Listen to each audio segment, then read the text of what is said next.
General talk show पे आप सबका स्वागत है। दोस्तों, आज समझेंगे हम नेशनल एजुकेशन पॉलिसी 2020 के बारे में। इसको समझने के लिए हमें कुछ अतीत में जाना होगा। अगर हम देखें 1968 में पहला पॉलिसी फ्रेम किया गया। इंदिरा गांधी जी के समय ये पॉलिसी फ्रेम की गई, जिसको हमने 5+3+3 के नाम से जानते हैं। और ये कोठारी कमीशन कहलाता है, क्योंकि कोठारी कमीशन ने ये पॉलिसी बनाई थी। इसमें कंपलसरी एजुकेशन, 14 साल के बच्चों तक कंपलसरी एजुकेशन का प्रावधान रखा गया था। कल्चरल और इकोनॉमिक डेवलपमेंट में जोर दिया गया था और जीडीपी 6% की कंट्रीब्यूशन थी सरकार की, यानी सरकार की तरफ से 6% बजट में दिया गया था। इसे कहा जाता टेक्निकली जीडीपी। 1986 में ये पॉलिसी रिफॉर्म किया गया, जो राजीव गांधी के पीरियड में हुआ। उस समय भी कांग्रेस का शासन था और यहाँ पे 10+2 सिस्टम को इंट्रोड्यूस किया गया, जो आज तक हम पढ़ते हुए आ रहे हैं। जिस सिस्टम में हमने पढ़ाई की और आज जो हम पढ़ रहे हैं वो 10+2 सिस्टम कहलाता है और इसका भी जीडीपी 6% रहा।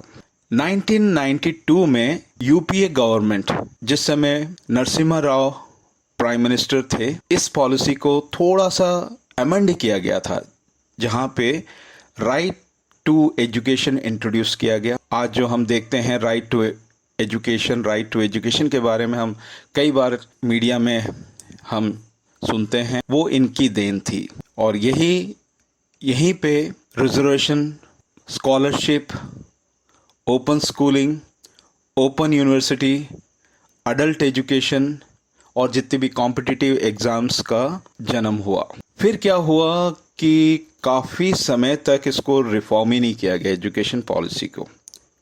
हम देखते हैं सेकेंड रिफॉर्म 1986 में आया, 1992 में कुछ हद तक अमेंड हुआ, उसके बाद इसको भूल गए जैसे। और काफ़ी समय के बाद अब हमको रियलाइज़ होने लगा कि हमारी जो पॉलिसी है इसमें कुछ बदलाव होने चाहिए।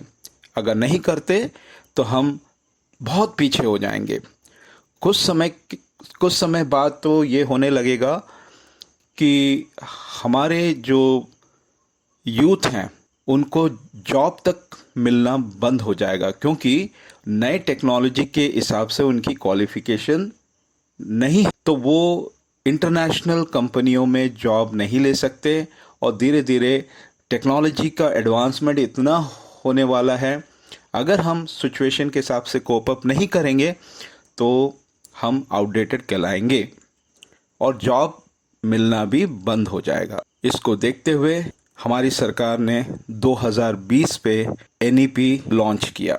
ये जो एनईपी जो है, जिसको कहा जाता है नेशनल एजुकेशन पॉलिसी 2020, इसे ड्राफ्ट किया गया था कृष्णस्वामी कस्तूरीरंगन, जो इसरो के हेड थे, इंडियन स्पेस रिसर्च ऑर्गेनाइजेशन के हेड थे। इन्होंने ये ड्राफ्ट किया और इन्होंने भी जीडीपी रखा 6%। कि यहाँ पे जो भी बदलाव लाया गया है, ये यूनाइटेड स्टेट्स, यूके या जर्मनी पे जिस तरीके से शिक्षा का प्रावधान है, शिक्षा दी जाती है, उसके अंतर्गत इन्होंने अपनी पॉलिसी डिज़ाइन किया। यानी आज हम देखते हैं कि बाहर के बच्चे बहुत अच्छी तरीके से पढ़ लेते हैं और वहाँ का सिस्टम बहुत अच्छा हम कहते हैं। अब हमारी पॉलिसी में भी वो सारी बातें हैं। ये बाहर की कंट्री को देख के समझ के इस ड्राफ्ट को तैयार किया गया। और ये जो ड्राफ्ट है, ये थ्योरी और प्रैक्टिकल अप्रोच दोनों को बैलेंस करता है। और ये जो प्राइम मिनिस्टर का लिस्ट आप देख रहे हैं, ये हमारे प्राइम मिनिस्टर के लिस्ट हैं शुरू से अब तक के, जहाँ पे हम देख सकते हैं जो पहला पॉलिसी जो फ्रेम हुआ इंदिरा गांधी जी के समय पे हुआ, और दूसरा जो पॉलिसी है एजुकेशन पॉलिसी, वो राजीव गांधी के समय पे हुआ। फिर इसमें थोड़ा सा अमेंडमेंट किया गया पीवी नरसिम्हा राव के समय। उसके बाद सीधे अब जो न्यू एजुकेशन पॉलिसी 2020 है, ये हमारे प्रधानमंत्री नरेंद्र मोदी जी ने हमको दिया। और इसमें हम देखते हैं जो मेजर जो चेंजेस के बारे में अगर हम देखें तो जो MHRD जो ministry of human source development हुआ करता था, उसका नाम बदलकर मिनिस्ट्री ऑफ एजुकेशन रखा गया। और 10+2 सिस्टम को यहाँ पे ड्रॉप कर दिया गया है और उसके बदले में इन्होंने एक नया सिस्टम हमको दिया, नया फॉर्मूला दिया, जिसको हम कहते हैं 5+3+3+4। अब जो एजुकेशन, ये उम्मीद की जा रही है कि 2023 तक ये लागू हो जाएगा, हमारे देश में होने की पूरी संभावना है। अगर ये लागू होता है तो इस फॉर्मूले के तहत हमें पढ़ना होगा 5+3+3+4। इस फॉर्मूले में ये चीज़ बताया गया है कि एजुकेशन को 4 भागों में बांट दिया गया, 4 सिस्टम में बांट दिया गया, या और कह लो कि 4 स्टेज में बांट दिया गया। जो पहला स्टेज है फाउंडेशन स्टेज, दूसरा है प्रिपरेटरी स्टेज, तीसरा है मिडिल स्कूल स्टेज और चौथा है हाई स्कूल स्टेज। इन 4 स्टेजों के बारे में हम थोड़ा सा विस्तार से देखेंगे। पहला जो स्टेज है इसको हम कहते हैं फाउंडेशन स्टेज, क्योंकि फाउंडेशन स्टेज जो है इसके अगर हम ड्यूरेशन देखेंगे तो 5 साल का है। यहाँ पे 3 साल के बच्चे एंट्री लेते हैं, इस सिस्टम के अंदर 3 साल के बच्चे एंट्री लेंगे और दूसरी क्लास तक ये सिस्टम में रहेंगे, यानी ये फाउंडेशन स्टेज में रहेंगे। इसका मतलब ये है अब स्कूल में बच्चा पढ़ने लगेगा 3 साल से।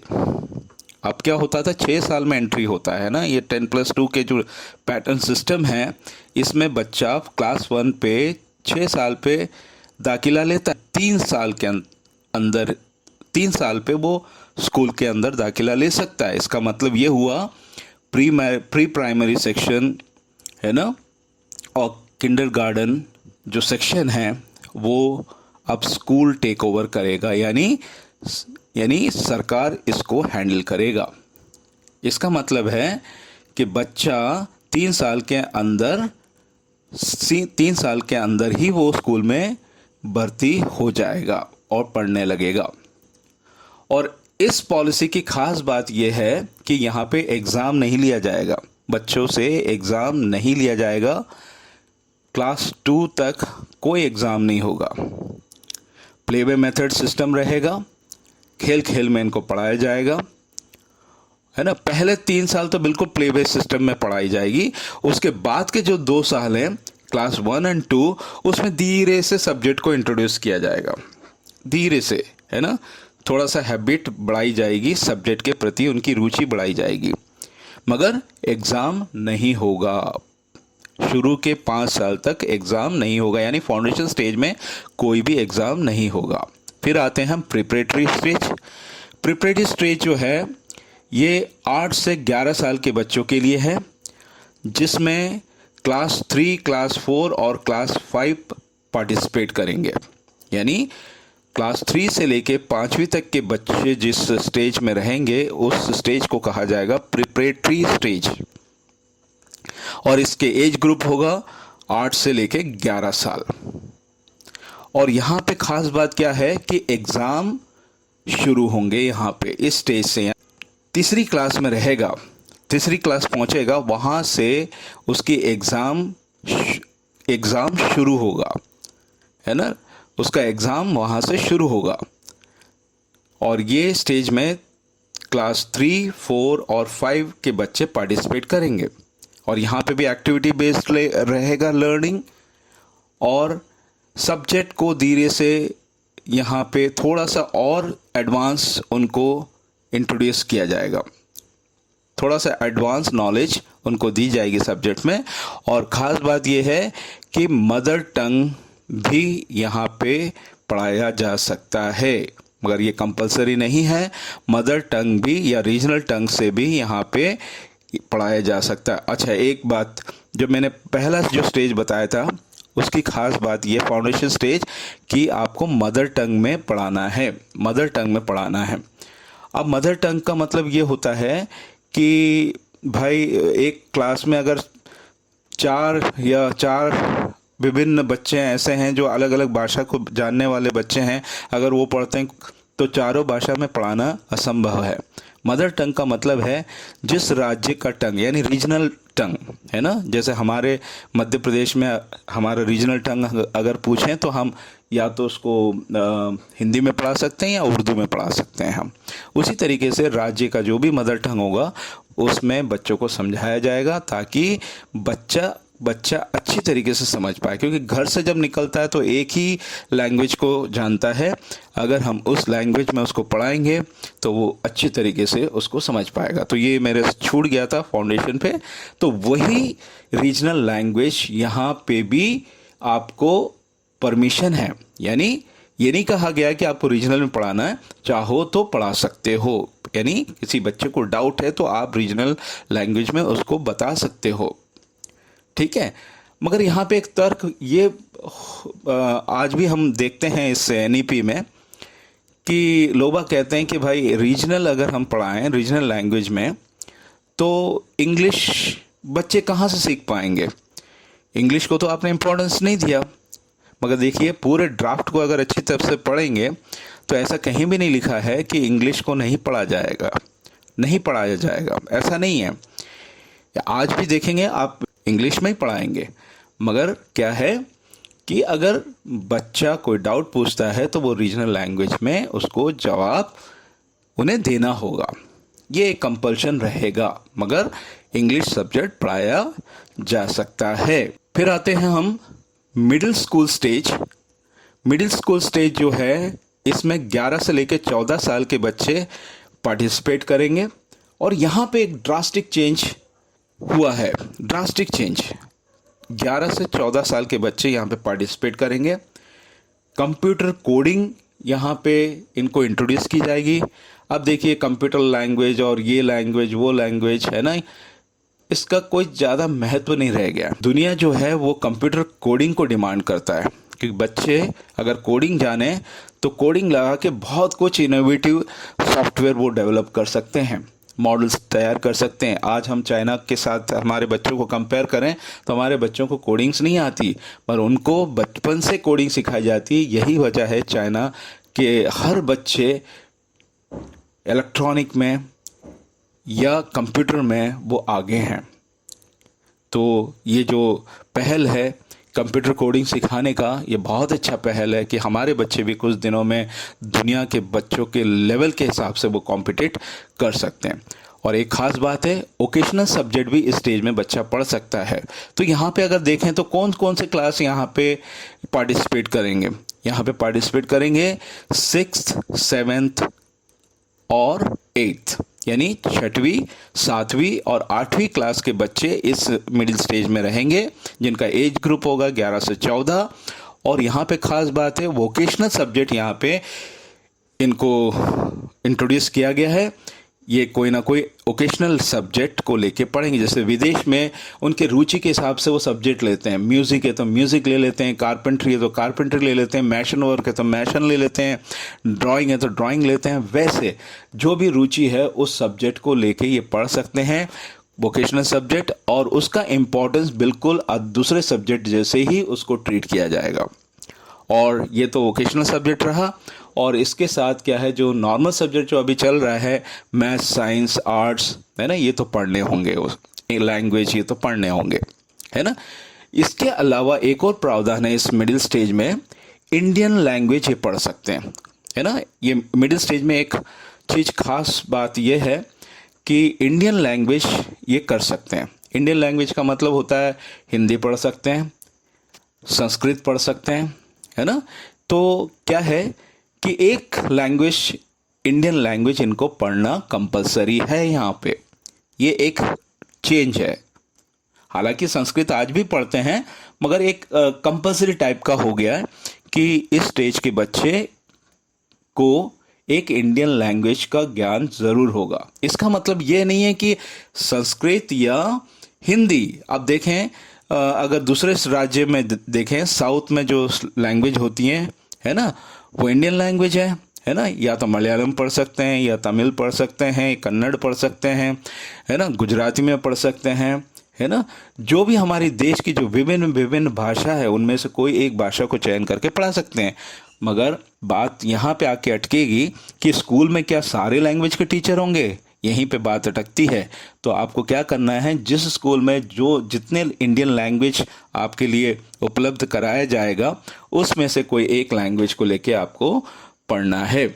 ये एक खास बात है, कोडिंग इंट्रोड्यूस किया गया, इंडियन लैंग्वेज यहाँ पे पढ़ सकते हैं। और ख़ास बात, इंटर्नशिप प्रोग्राम रहेगा। इंटर्नशिप का मतलब होता है कि बच्चे बाहर जाके किसी एक्सपर्ट के पास अपना नॉलेज, मतलब उनसे नॉलेज गेन करेंगे, उनसे ट्रेनिंग लेंगे, है ना। बाहर जैसे बच्चों को ले जा सकते हैं, किसी एक्सपर्ट से मिला सकते हैं, साइट एरिया में ले जाके उनको वहाँ पे जिस तरीके से काम होता है वो काम सिखाया जा सकता है, और इनको भी काम करने को बोल के इस तरीके से उनके स्किल को बढ़ाया जा सकता है। इस तरीके से एक इंटर्नशिप प्रोग्राम रहेगा, इस ग्रुप के बच्चों को करना होगा ताकि उनको प्रैक्टिकल नॉलेज का भी उन्हें उतना ज्ञान हो। तो ये एक अलग बात यहाँ पे मिडिल स्कूल में हम देखते हैं। फिर आते हैं हाई स्कूल स्टेज। यहाँ पे तो बहुत ही ज़्यादा ड्रास्टिक चेंज हुआ है। हाई स्कूल का मतलब है 14 से लेकर 18 साल के बच्चे यहाँ पे पढ़ते हैं।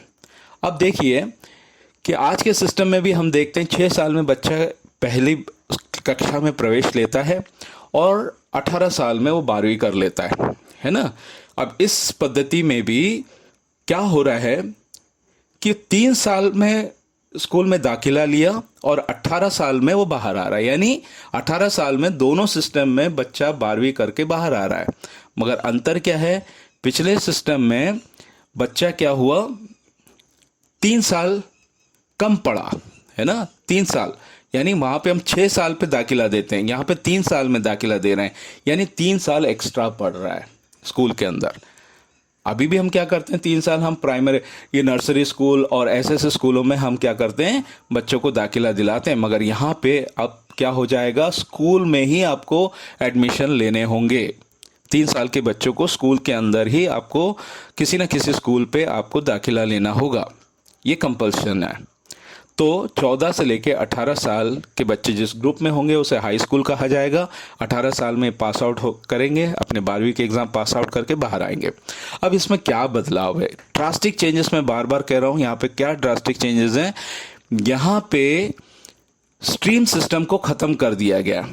स्ट्रीम सिस्टम नहीं रहेगा, जैसे आज होता है ना कि पीसीएम, पीसीबी, है ना, या फिर कॉमर्स ग्रुप, ह्यूमैनिटीज़ ग्रुप, ऐसे ग्रुप्स नहीं होंगे, है नहीं।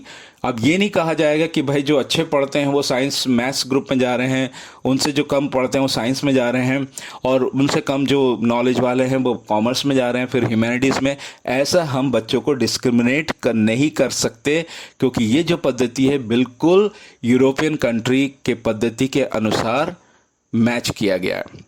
ठीक है, बच्चा कोई भी स्ट्रीम, मतलब अपने रुचि के हिसाब से 5 सब्जेक्ट वो चुन सकता है, कोई भी 5 सब्जेक्ट, है ना। कह लें, देखो बफर सिस्टम जैसा रहेगा ये।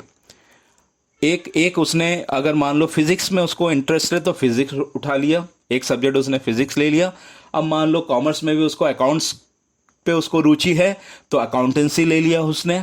फिर उसने देखा कि म्यूजिक उसको अच्छा लगता है तो म्यूजिक ले लिया, पेंटिंग अच्छा लगता है तो पेंटिंग ले लिया। इस तरीके से 5 सब्जेक्ट, या आर्ट्स में जैसे हिस्ट्री ले लिया उसने, 5 सब्जेक्ट अपने इच्छा के अनुसार वो सेलेक्ट कर सकता है। अब बात सवाल यहाँ पे होती है कि क्या हर स्कूल में सारे सब्जेक्ट उपलब्ध होंगे, नहीं होंगे, है ना।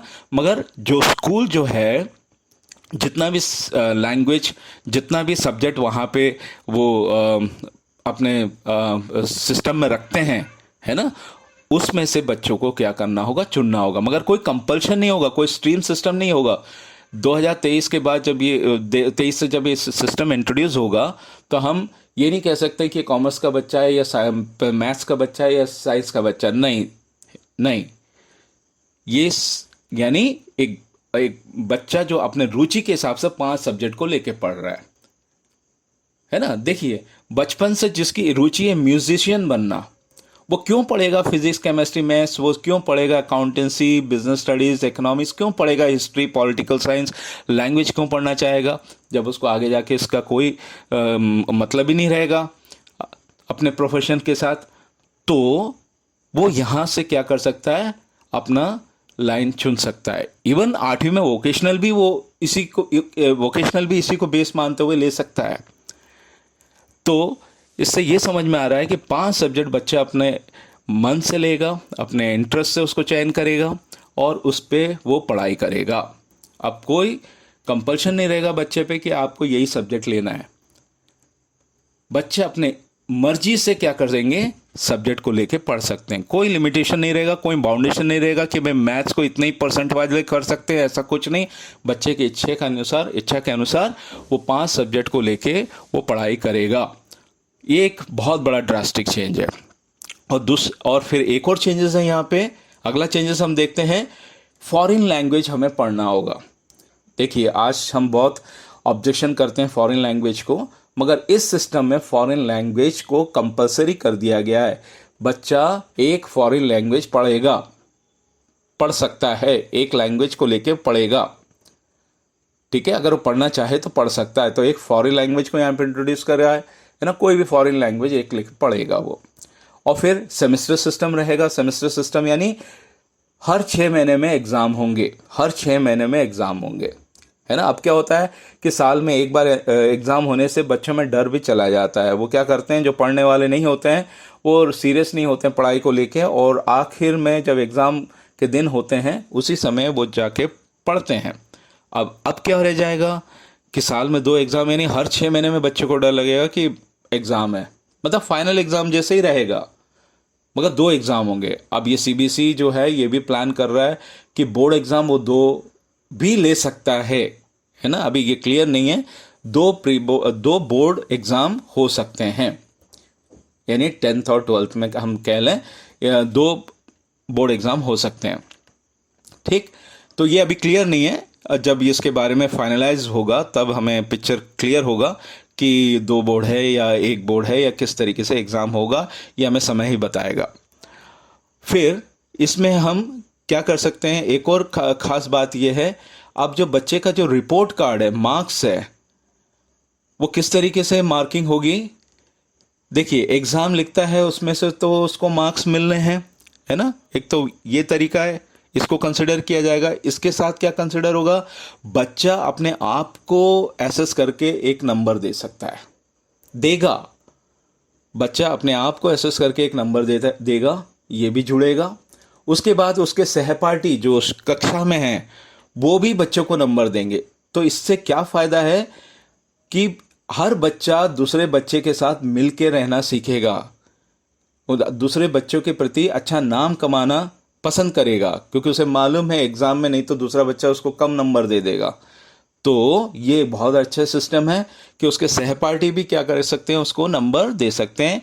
और उसके बाद जो टीचर हैं, टीचर भी अपने हिसाब से वो बच्चे की जो जिस तरीके का बच्चा है, जिस तरीके से स्कूल में वो काम करता है, उसके आधार पर टीचर भी अपने नंबर देंगे। इन सबको मिला के रिपोर्ट कार्ड उसकी तैयार की जाएगी, जिसको कहा जाएगा 360 डिग्री असेसमेंट। 360 डिग्री असेसमेंट से अब रिपोर्ट कार्ड बनाई जाएगी हाई स्कूल स्टेज में। हालांकि विदेशों में ये चीज़ कई सालों से फॉलो की जा रही है, और यहाँ पे बच्चा क्रिटिकल थिंकिंग को डेवलप कर पाएगा। ये एक बहुत अच्छी बात है, क्रिटिकल थिंकिंग। जैसे मान लीजिए गांधी जी हैं, है ना, गांधी जी अभी कैसे पढ़ाया जाता है, गांधी जी के बारे में पढ़ाते हैं, गांधी जी के बारे में जो उन्होंने अचीव किए हैं वो पढ़ाई जाती है ना। यानी हिस्ट्री टाइप की एक पढ़ाई होती है आज के डेट में।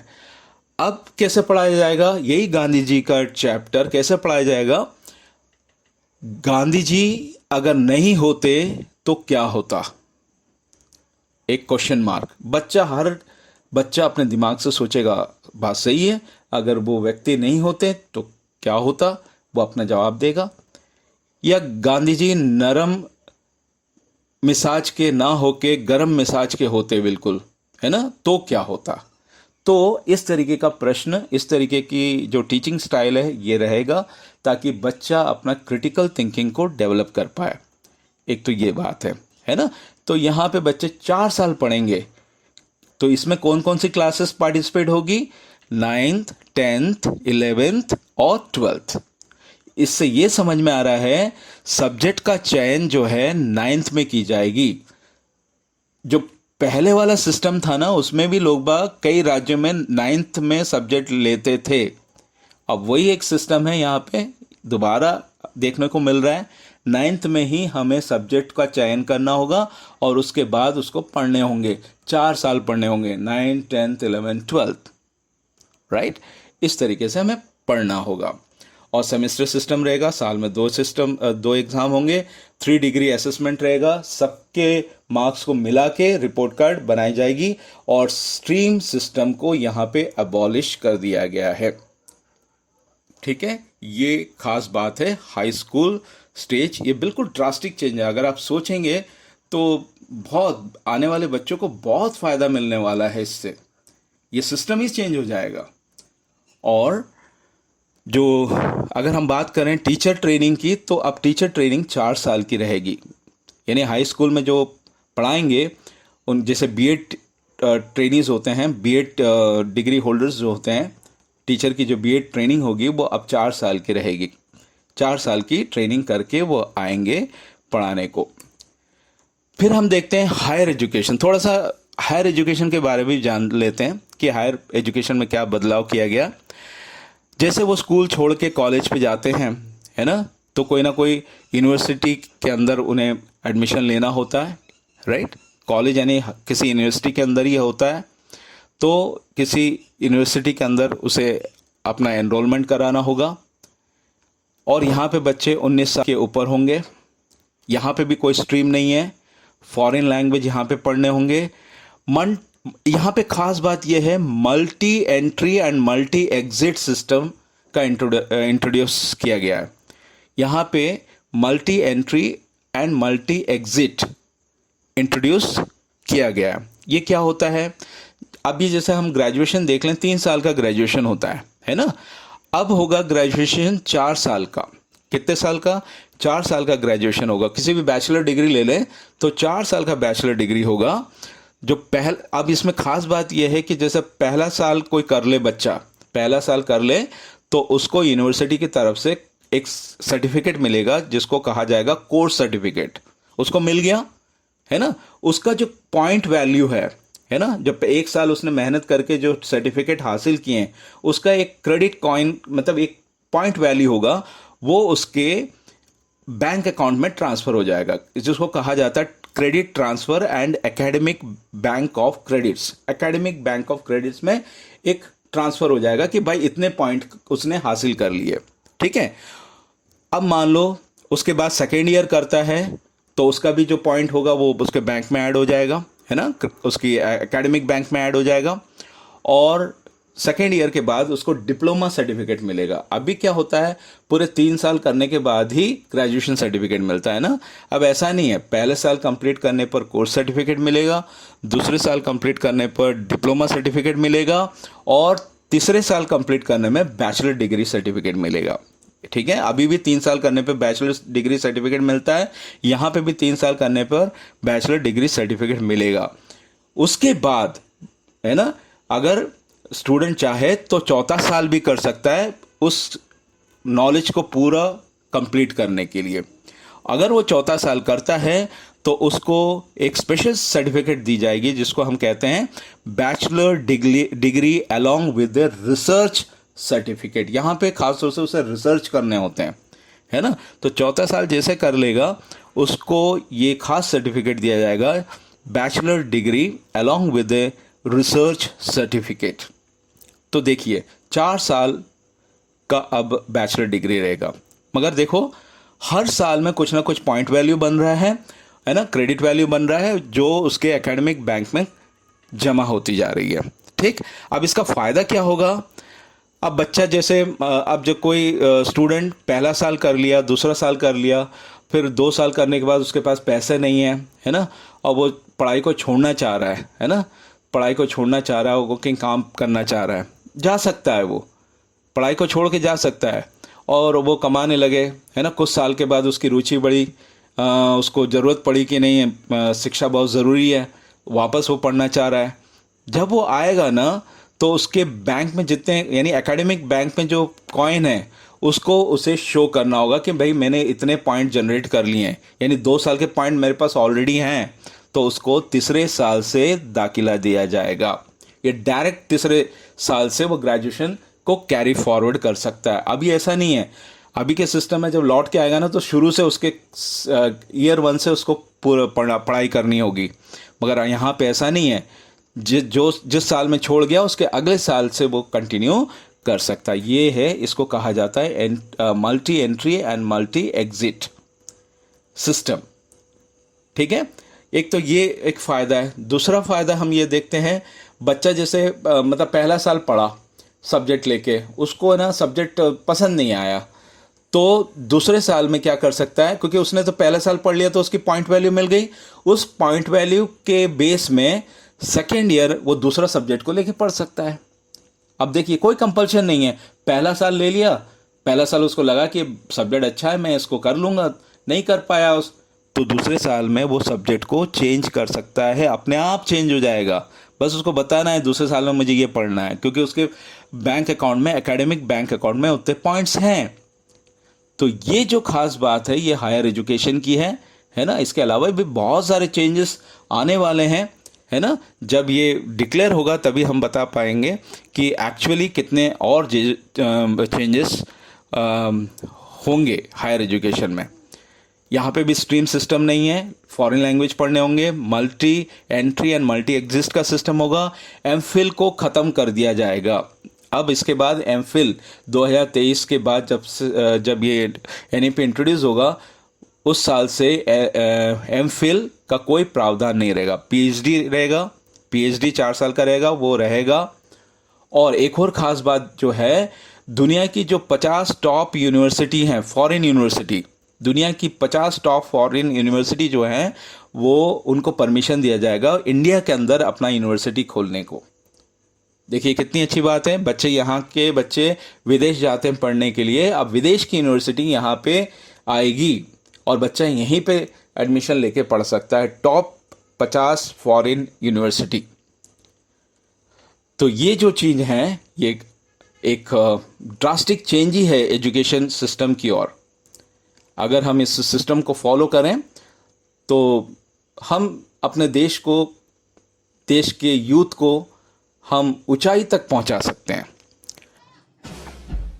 ऐसी जानकारी को जानने के लिए मेरा YouTube चैनल को सब्सक्राइब कीजिए, बेल आइकॉन प्रेस कीजिए और नोटिफिकेशन ऑन करके रखिए ताकि मेरा लेटेस्ट वीडियो आप तक पहुंच पाए।